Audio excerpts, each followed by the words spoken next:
Your Excellency Mohamed Yusuf, Chairperson of the African Union Commission, Your Excellency Mr. Tete Antonio, Minister of External Relations of Angola and Chairperson of the Executive Council of the African Union Commission, Your Excellency Simeon Oyono Hange, Minister of Foreign Affairs and International Cooperation of the Republic of Equatorial Guinea, Your Excellency Selma Haddadi, Deputy Chairperson of the African Union Commission, Honorable Ministers, distinguished delegates, ladies and gentlemen.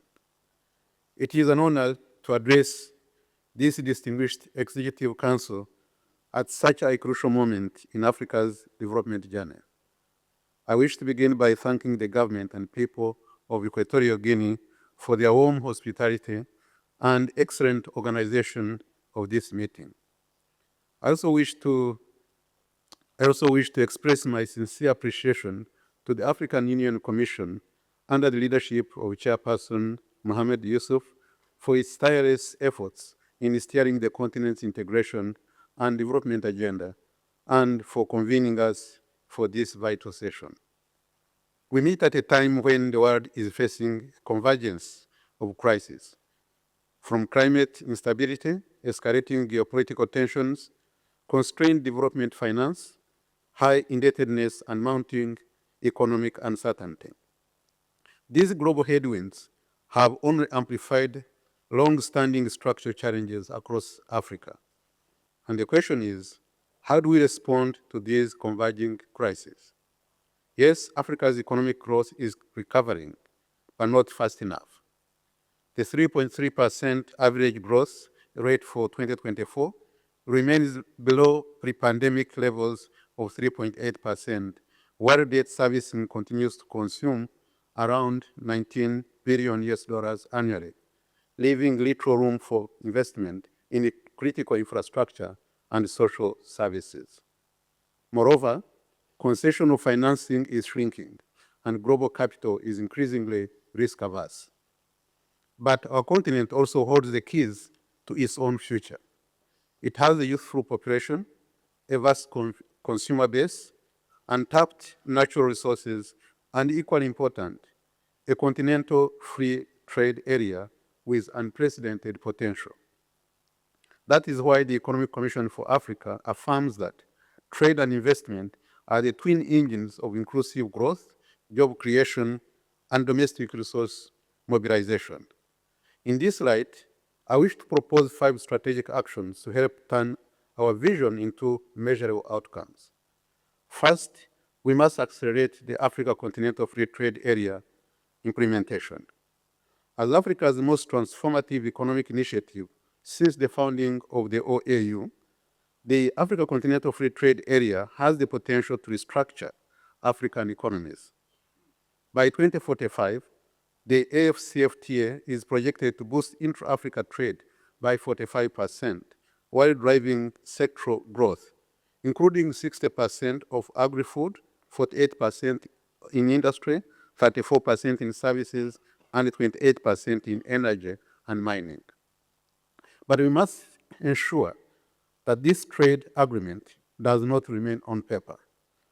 And that is why the work of the AFCFTA Secretariat remains crucial and should be highly supported. The challenge before us is implementation, and that includes aligning policies, reducing barriers, and investing in productive capacity. And I cannot emphasize enough the vital role of the regional economic communities in the implementation of the AFCFTA. Accordingly, the ECA is ready to support member states with the tools, data, and tailored strategies to fully operationalize the AFCFTA protocols, particularly in investment, services, and digital trade, while supporting participation in initiatives like the Guided Trade Initiative. Second, it is imperative to de-risk Africa to unlock the much-needed investment.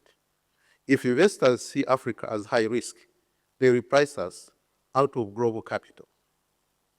But are these risks real, or they are based on perception? Africa does not suffer from a lack of opportunity. it suffers from a lack of trust in how these opportunities are measured.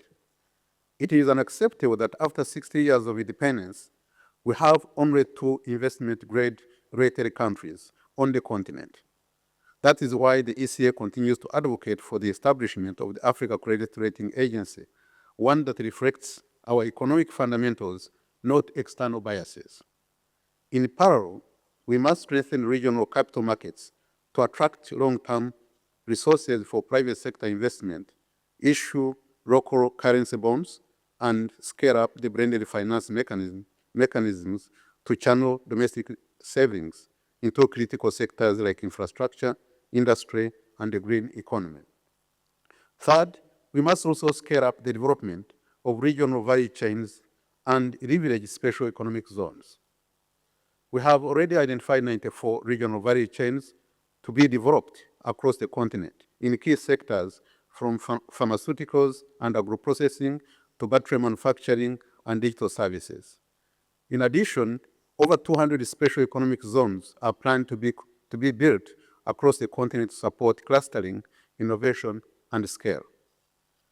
The opportunity is immense, but only if we align industrial policy with AFCFTA opportunities and ensure that special economic zones become engines of regional competitiveness.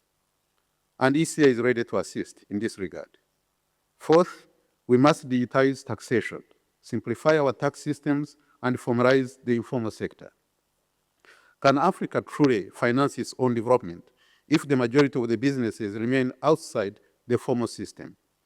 Today, most enterprises on the continent operate informally, which undermines productivity, reduces tax revenues, and limits access to credit and growth opportunities.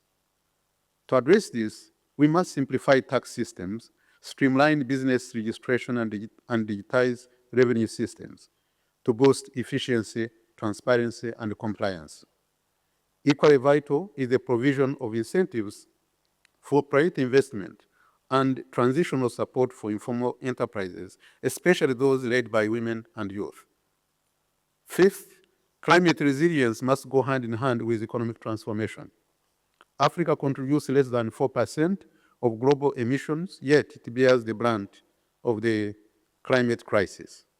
From floods and droughts to cyclones and desertification, climate shocks are already eroding up to 5% of Africa's GDP annually.